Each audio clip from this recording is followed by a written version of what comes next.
The third temple, described in the book of the prophet Ezekiel, is the gathering place of the elect from the four winds, the place of the second coming of Jesus Christ, the place of the rapture of the church. Messengers of Yeshua from among all nations must enter the eastern gate of the temple, and the moment the eastern gate is closed on Yom Kippur will become that twinkling of an eye, when the status of the people who entered this gate will change. They will become the incarnation of Jesus Christ, the sign of the Son of Man in heaven. Understanding this is enough for everyone to bury their noses in the Holy Scriptures, in the book of the prophet Ezekiel, wanting to understand what is about to happen to all of us. The third temple is important not only for Jews, but also for Christians, because it is Christians who should passionately desire the second coming of Christ and the resurrection of the first. We only need to read one verse from the book of the prophet Ezekiel to understand that the temple shown to Ezekiel should not be built in Jerusalem, but in a completely different place. In the visions of God brought he me into the land of Israel, and set me up on a very high mountain, by which was as the frame of a city on the south. This verse says 3 times that the temple should not be built in Jerusalem. Firstly, there are no mountains in Jerusalem, there are hills. Moreover, there is no very high mountain in Jerusalem. Secondly, the previous temples stood on the eastern slope, and not on the southern one. Third, Ezekiel did not recognize the place shown to him. The prophecy of Ezekiel indicates the area of the territory that should be set aside for the Lord and enclosed with a wall. The size of the Lord God's estate is 1,440 by 1,440 meters, and there should be an area 24 meters wide outside the perimeter wall. That is, an area of 1.5 by 1.5 kilometers, almost a square mile, must be cleared of any buildings or graves. This cannot be done in Jerusalem. And even if all the buildings and all the graves were demolished, this would not help the fulfillment of the prophecy, because in the conditions of Jerusalem, a stream of water would not flow from under the threshold of the temple. There is no underground water for this. And even if people built a pipeline under the temple so that water would flow from there, it would not be able to get to Nahal Arugot to reach Ein Gedi, as described in Ezekiel. That is, waiting for the construction of the third temple in Jerusalem is in vain, and we must deal with the prophecy of Ezekiel in order to find the place that God has designated for the temple. It turns out that if you measure the holy allotment according to the dimensions specified in the prophecy of Ezekiel, then this allotment can only be located in one specific place in Israel. The oblation that ye shall offer unto the Lord shall be of 25,000 in length, and of 10,000 in breadth. The measurements were taken with a measuring reed. The length of the reed was 6 cubits, that is, 2 meters 88 centimeters, about 9.5 feet. And for them, even for the priests, shall be this holy oblation: toward the north 25,000 in length, and toward the west 10,000 in breadth, and toward the east 10,000 in breadth, and toward the south 25,000 in length. And the sanctuary of the Lord shall be in the midst thereof. It is important here that we do not make a mistake with the direction in which to measure the sides of the rectangle of the sacred site. Since it is written, to the north, this means the direction of movement in the measurement process, and not at all the northern side of the sacred site. If Ezekiel had pointed to the north side, it would have been written, in the north, or from the north. All previous interpreters of Ezekiel's prophecy made this mistake. They drew the long side of this site from the north. Therefore, they were unable to find the location of the temple shown to Ezekiel. It shall be for the priests that are sanctified of the sons of Zadok, which have kept my charge, which went not astray when the children of Israel went astray, as the Levites went astray. The priests are Kohanim, direct descendants of Aaron. The fact that Ezekiel calls them sons of Zadok means that they are sons of justice or sons of righteousness. This indicates a spiritual continuity of their ministry, and not just inheritance through earthly genealogy. And this oblation of the land that is offered shall be unto them a thing most holy by the border of the Levites. And over against the border of the priests the Levites shall have 25,000 in length, and 10,000 in breadth. All the length shall be 25,000, and the breadth 10,000. And they shall not sell of it, neither exchange, nor alienate the firstfruits of the land, for it is holy unto the Lord. These two land allotments, the Kohanim allotment and the Levitical allotment, together make up the tribe of Levi. The simple rectangular shape of this allotment of the tribe of Levi allows us to calculate the area of this ancestral allotment. The area of the tribe of Levi is 4,151 square kilometers. This is a very important quantity. The plots of all the tribes of Israel must be equal in size. Therefore, the area of the allotment of each tribe of Israel is equal to the area of the allotment of the tribe of Levi, equal to 4,151 square kilometers. And the 5,000 that are left in the breadth over against the 25,000 shall be a profane place for the city, for dwelling, and for suburbs, and the city shall be in the midst thereof. And these shall be the measures thereof: the north side 4,500, and the south side 4,500, and on the east side 4,500, and the west side 4,500. The city measures about 13 kilometers, or about 8 miles. And the suburbs of the city shall be toward the north 250, and toward the south 250, and toward the east 250, and toward the west 250. Here we are not talking about the suburbs used for settlement, but about fields with access roads to the gates of the city. The populated suburbs are the rest of the territory located to the north and south of the city. And the residue in length over against the oblation of the holy portion shall be 10,000 eastward, and 10,000 westward. And it shall be over against the oblation of the holy portion, and the increase thereof shall be for food unto them that serve the city.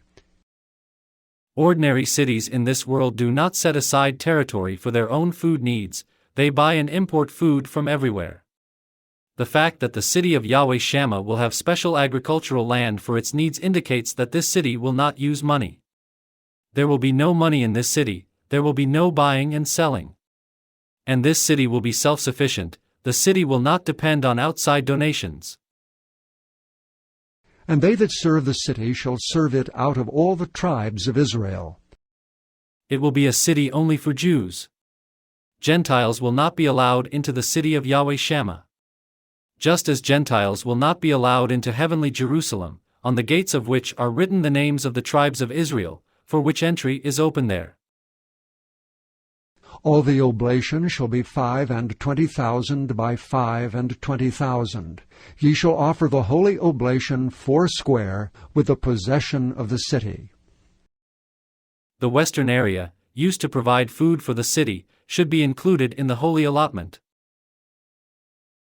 And the residue shall be for the prince, and on the one side and on the other of the holy oblation, and of the possession of the city over against the 25,000 of the oblation toward the east border, and westward over against the 25,000 toward the west border, over against the portions for the prince.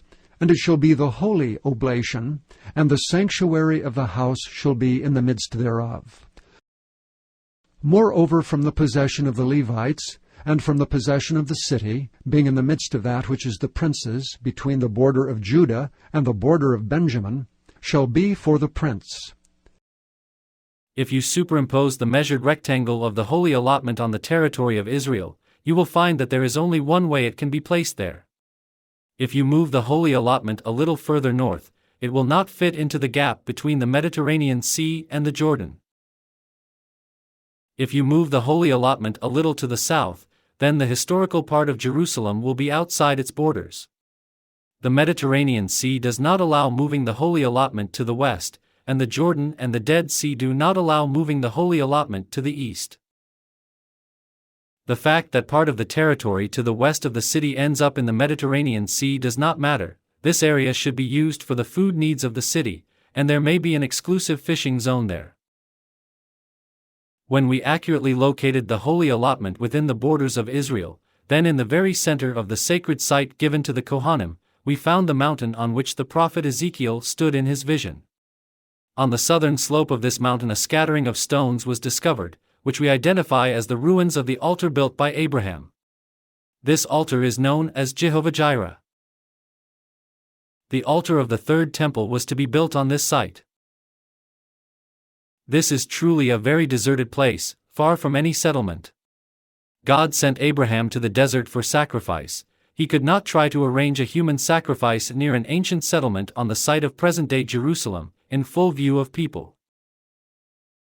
And Abraham could not manage to walk from Beersheba to Jerusalem in 2 days. Moreover, with Abraham there was a donkey loaded with firewood, which could not be forced to go more than its daily quota. About 100 kilometers to Jerusalem, and a donkey will not cover more than 40 kilometers in a day. We also need to remember that Abraham had to build an altar out of stones, and the stones on the mountainside had to be lifted from below, from the bed of the stream. This is long and hard work that could take half a day. Mount Moriah is not the land of Moriah at all. King David stubbornly called the site of the future altar shown to him as the threshing floor of Ornah the Jebusite. Who is Ornah the Jebusite to mention if King David knew that this is the same land of Moriah mentioned in the Torah? King David never called the site of the future temple the land of Moriah. The legend appeared centuries later. Now, thanks to the prophecy of Ezekiel, we have found the real land of Moriah, and we have discovered the ruins of the altar of Jehovah-jireh.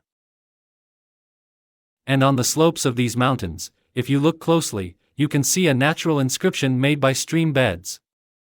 It is written in Hebrew, Yod Shin Vav Ayin, that is, Yeshua. All signs of the found place coincide with the details indicated in the prophecy of Ezekiel. Now let's compare the scheme of the holy allotment with what is written in the 45th chapter of the book of Ezekiel. Moreover, when ye shall divide by a lot the land for inheritance, ye shall offer an oblation unto the Lord, an holy portion of the land. The length shall be the length of 25,000 reeds, and the breadth shall be 10,000. This shall be holy in all the borders thereof round about.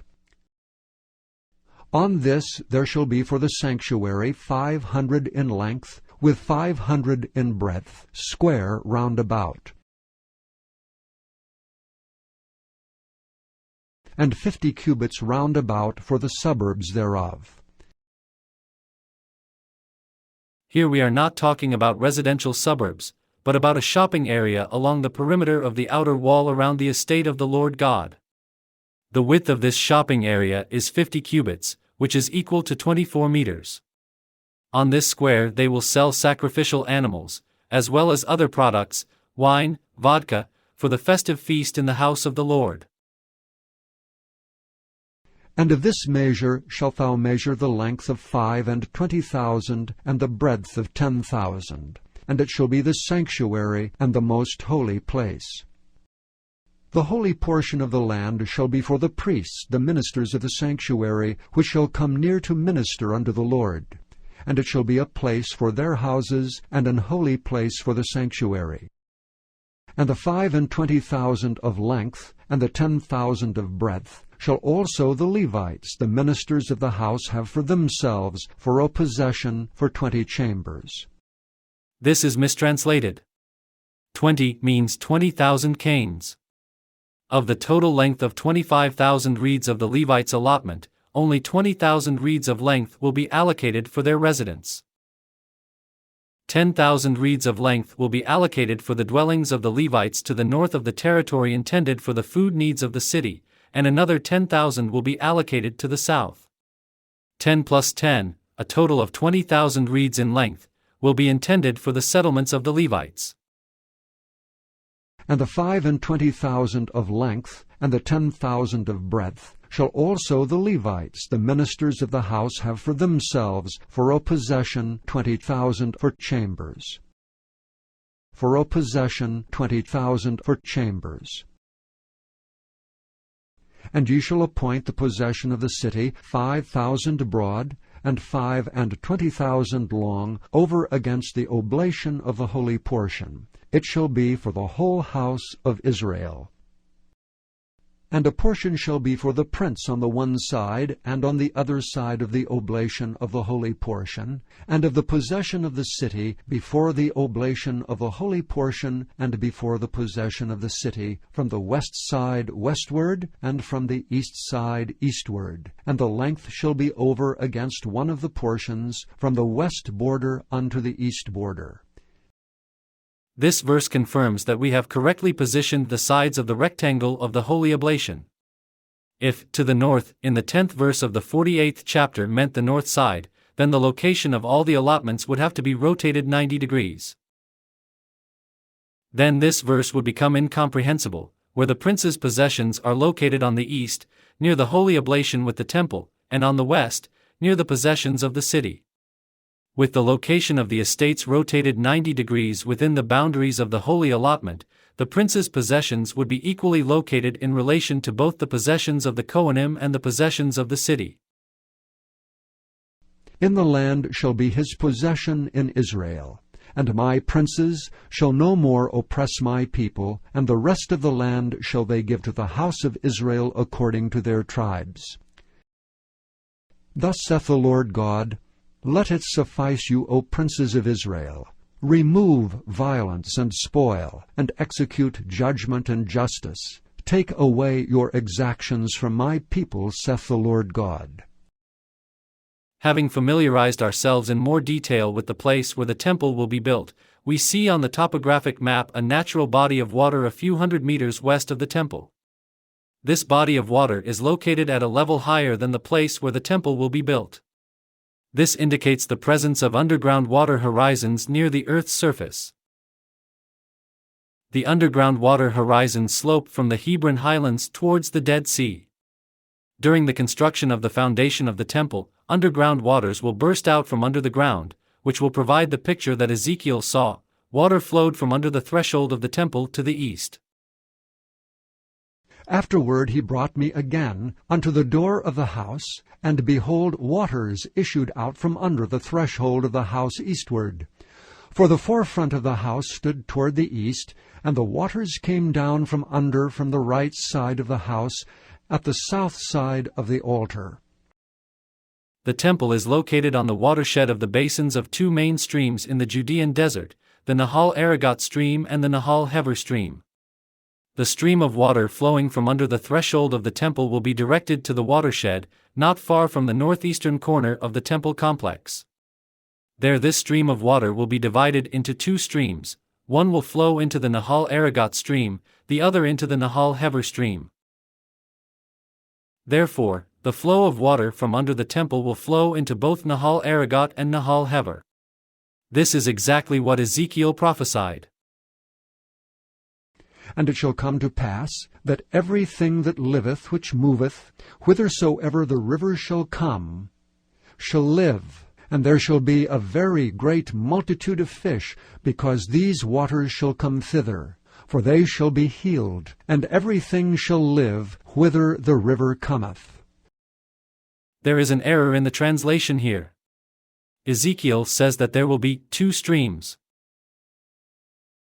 And it shall come to pass, that everything that liveth which moveth, whithersoever the two rivers shall come, shall live, and there shall be a very great multitude of fish, because these waters shall come thither. For they shall be healed, and everything shall live whither the river cometh. The waters of one stream will flow into the Dead Sea near Ein Gedi. The waters of another stream will flow into the Dead Sea near Ein Gedi. And it shall come to pass that the fishers shall stand upon it from En Gedi, even unto En Eglaim. They shall be a place to spread forth nets. Their fish shall be according to their kinds, as the fish of the great sea, exceeding many. Ein Gedi is translated from Hebrew as source of the kid, Ein Gedi is translated as source of the two heifers. We see that at the mouth of the Nahal Arugot stream, which flows into the Dead Sea near Ein Gedi, the water enters the sea through a single bed. And the Nahal Hever stream at its mouth bifurcates into two streams. Thus we were able to find the location of the biblical place name Ein Gedi, the location of which was previously unknown. We find additional confirmation of the correctness of our determined location of the temple when we read how Ezekiel in chapter 47 describes measurements of the length of the stream of water near the temple complex. And when the man that had the line in his hand went forth eastward, he measured 1,000 cubits, and he brought me through the waters were to the ankles. Again he measured 1,000, and brought me through the waters were to the knees. Again he measured 1,000, and brought me through, the waters were to the loins. Afterward he measured 1,000, and it was a river that I could not pass over, for the waters were risen, waters to swim in, a river that could not be passed over. We see that an abrupt increase in the depth of the flow occurred each time in places where the channel connected with other flows. The matching of the measurements on the topographic map with the measurements described in Ezekiel's prophecy confirms that we have found the correct site for the third temple. So, we found the site of the temple. Now all we have to do is build this temple.